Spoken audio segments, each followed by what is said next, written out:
terrible conclusión que se había ido abriendo camino en mi espíritu de manera gradual era ahora una terrible certeza. Estaba perdido por completo, perdido sin esperanza en el amplio y laberíntico recinto de la caverna de Mammoth. Dirigiese a donde dirigiese mi esforzada vista, no había encontrado ningún objeto que me sirviese de punto de referencia para alcanzar el camino de salida. No podía mi razón albergar la más ligera esperanza de volver jamás a contemplar la bendita luz del día, ni de pasear por los agradables valles y colinas del hermoso mundo exterior.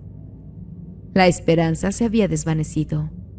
A pesar de todo, educado como estaba por una vida entera de estudios filosóficos, obtuve una satisfacción no pequeña de mi conducta desapasionada, porque, aunque había leído con frecuencia sobre el salvaje frenesí en el que caían las víctimas de situaciones similares, no experimenté nada de esto, sino que permanecí tranquilo tan pronto como comprendí que estaba perdido.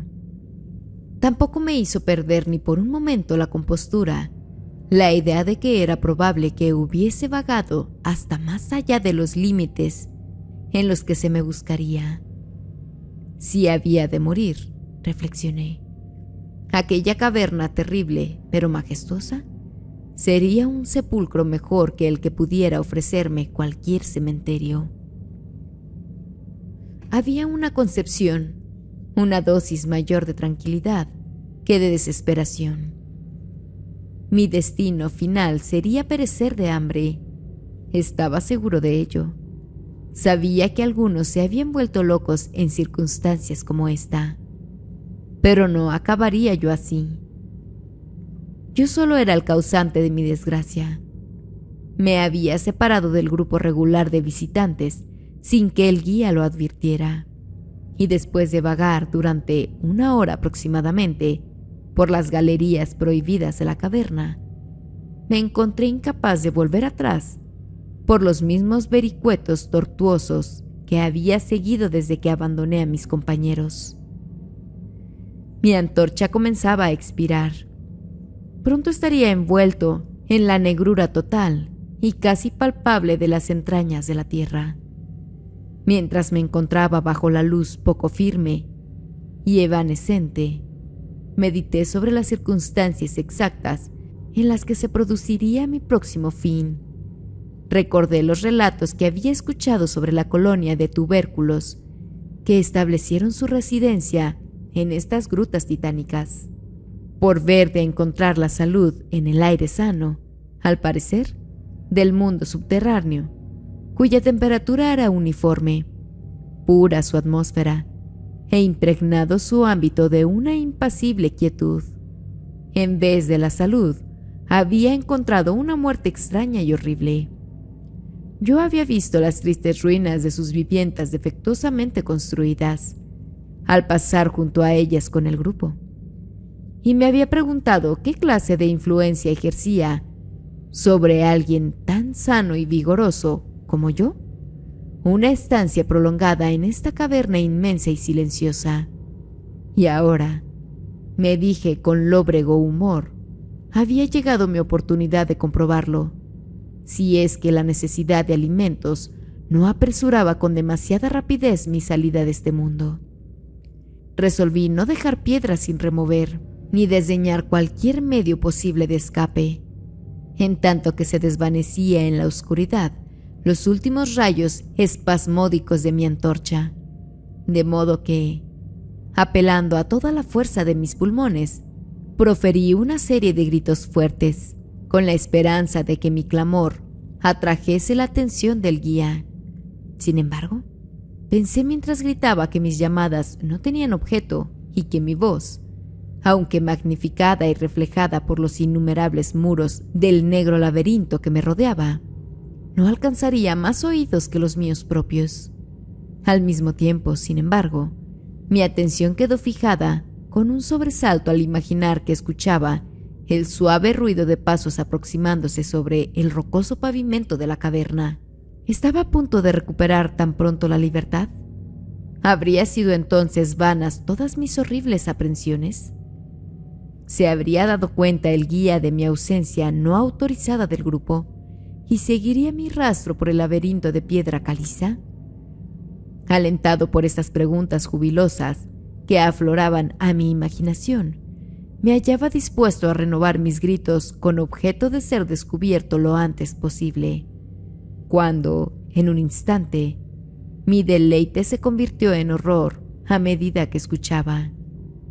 Mi oído, que siempre había sido agudo y que estaba ahora agudizado en mucho mayor grado por el completo silencio de la caverna, trajo a mi entendimiento confuso la noción terrible e inesperada de que tales pasos no eran los que correspondían a ningún ser humano mortal.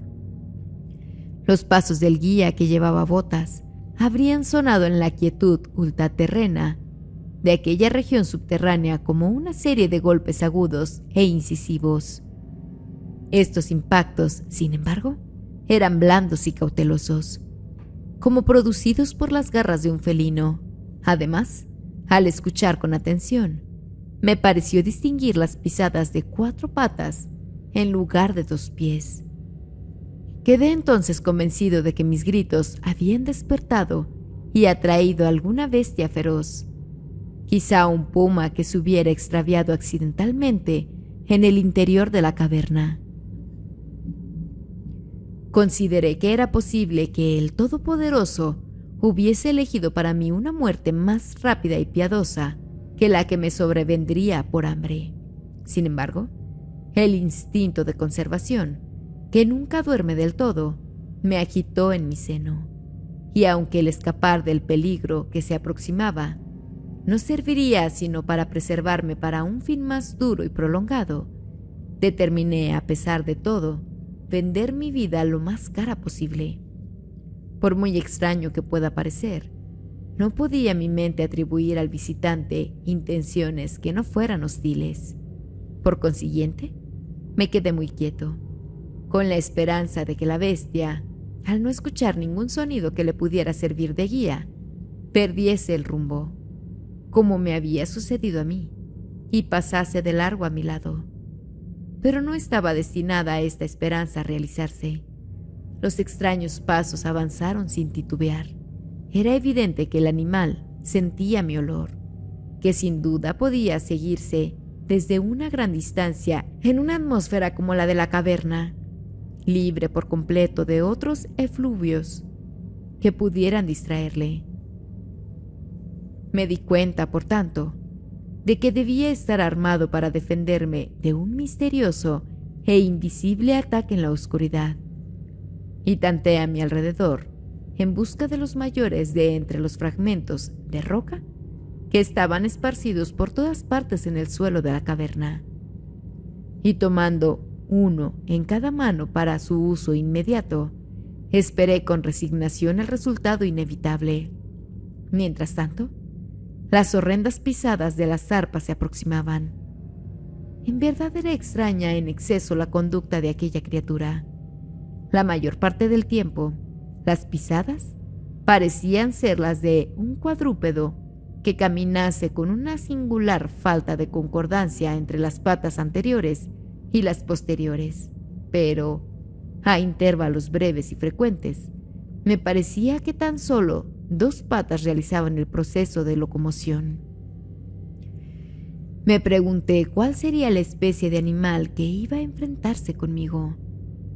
Debía tratarse, pensé, de alguna bestia desafortunada que había pagado la curiosidad que le llevó a investigar una de las entradas de la temible gruta, con un confinamiento de por vida en sus recintos interminables. Sin duda le servirían de alimento los peces ciegos, murciélagos y ratas de la caverna, así como algunos de los peces ordinarios que son arrastrados a su interior en cada crecida del río Verde, que comunica de cierta manera oculta con las aguas subterráneas.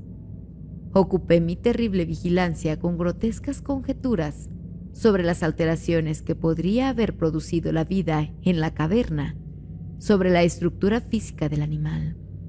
Recordaba la terrible apariencia que atribuía a la tradición local a los tubérculos que allí murieron tras una larga residencia en sus profundidades.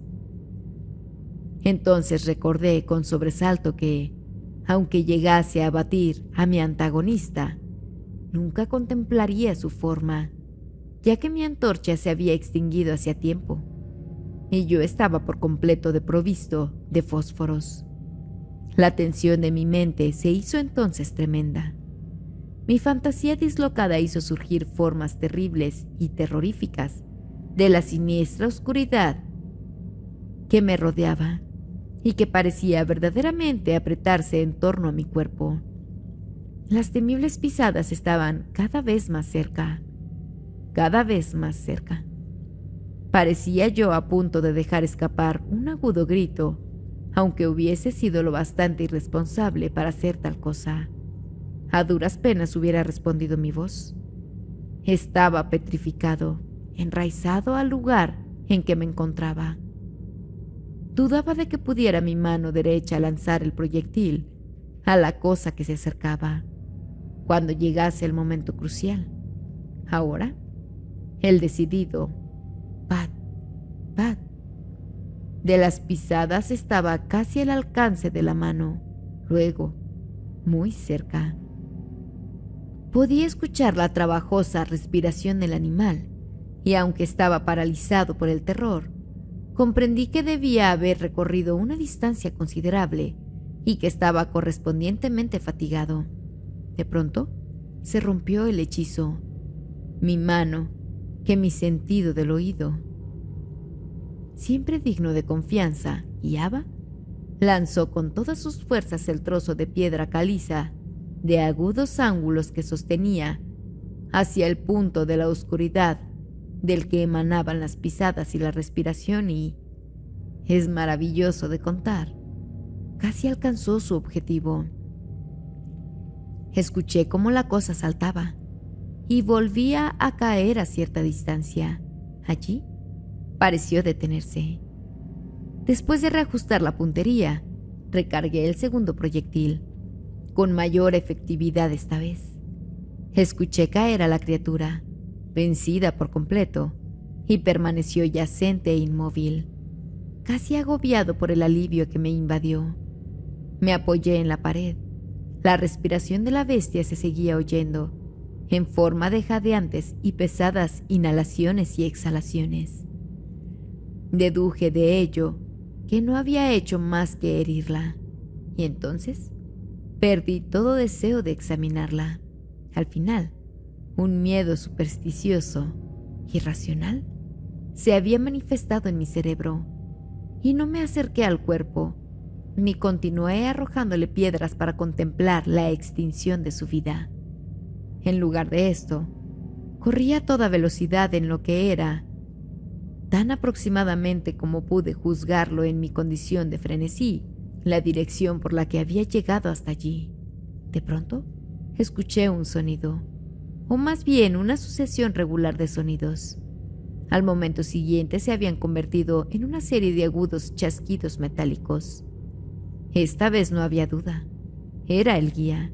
Entonces grité, aullé, reí incluso de alegría al contemplar en el techo, aboveado, el débil fulgor que sabía era la luz reflejada de una antorcha que se acercaba.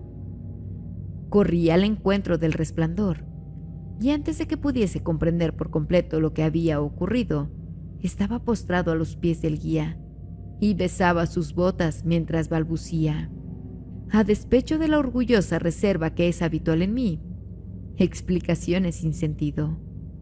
Como un idiota, contaba con frenesí mi terrible historia y al mismo tiempo abrumaba a los que me escuchaban con protestas de gratitud. Volví por último a algo parecido a mi estado normal de conciencia.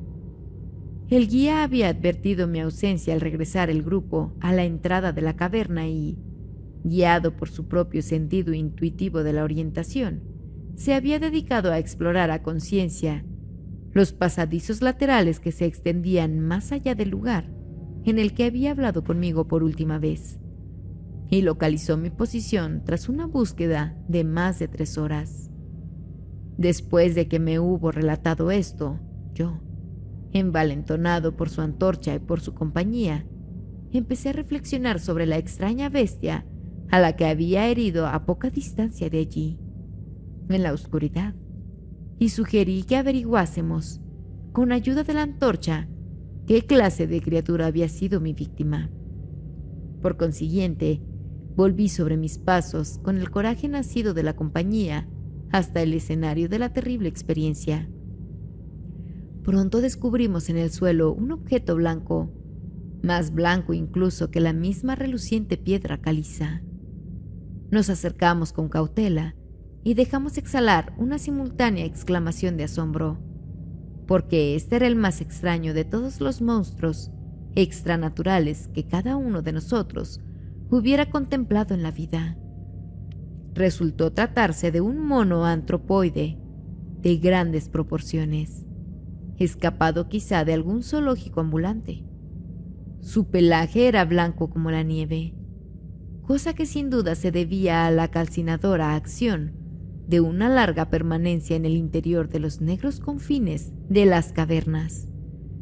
Y era también sorprendentemente escaso, y estaba ausente de casi todo el cuerpo, salvo de la cabeza. Era allí tan abundante y largo, que caía en profusión sobre los hombros. Tenía la cara vuelta del lado opuesto a donde estábamos, y la criatura yacía casi directamente sobre ella. La inclinación de los miembros era muy singular, aunque explicaba la alternancia en su uso que yo había advertido antes, por la que la bestia avanzaba a veces a 4 patas y otras solo a 2. De las puntas de sus dedos se extendían uñas largas como de rata. Los pies no eran prensiles, hecho que atribuía a la larga residencia en la caverna que, como ya he dicho antes, parecía también la causa evidente de la blancura total y casi ultraterrena tan característica de toda su anatomía. Parecía carecer de cola. La respiración se había debilitado mucho, y el guía sacó su pistola con la clara intención de despachar a la criatura, cuando de súbito un sonido que ésta emitió hizo que el arma se le cayera de las manos sin ser usada. Resulta difícil describir la naturaleza de tal sonido. No tenía el tono normal en cualquier especie conocida de simios, y me pregunté si su cualidad extranatural no sería el resultado de un silencio completo y continuado por largo tiempo, roto por la sensación de la llegada de la luz, que la bestia no debía haber visto desde que entró por primera vez en la caverna. ¿El sonido? Que intentaré describir como una especie de parloteo en tono profundo, continuó débilmente. Al mismo tiempo, un fugaz espasmo de energía pareció conmover el cuerpo del animal. Las garras hicieron un movimiento convulsivo y los miembros se contrajeron. Con una convulsión, el cuerpo rodó sobre sí mismo, de modo que la cara quedó vuelta hacia nosotros. Quedé por un momento tan petrificado de espanto por los ojos de esta manera revelados, que no me percibí de nada más. Eran negros aquellos ojos, de una negrura profunda, en horrible contraste con la piel y el cabello de nívea blancura, cuando los de las otras especies cavernícolas estaban profundamente hundidos en las órbitas y por completo desprovistos de iris. Cuando miré con mayor atención, vi que estaban enclavados en un rostro menos prognático que el de los monos corrientes, e infinitamente menos velludo. La nariz era prominente. Mientras contemplábamos la enigmática visión que se presentaba a nuestros ojos, los gruesos labios se abrieron y varios sonidos emanaron de ello, tras de lo cual la cosa se sumió en el descanso de la muerte. El guía se aferró a la manga de mi chaqueta y tembló con tal violencia que la luz se estremeció convulsivamente, proyectando en la pared fantasmagóricas sombras en movimiento. Yo no me moví. Me había quedado rígido, con los ojos llenos de horror, fijos en el suelo delante de mí. El miedo me abandonó, y en su lugar se sucedieron los sentimientos de asombro, compasión y respeto. Los sonidos que murmuró la criatura abatida que yacía entre las rocas calizas nos revelaron la tremenda verdad. La criatura que yo había matado, la extraña bestia de la cueva maldita era, o había sido alguna vez, un hombre.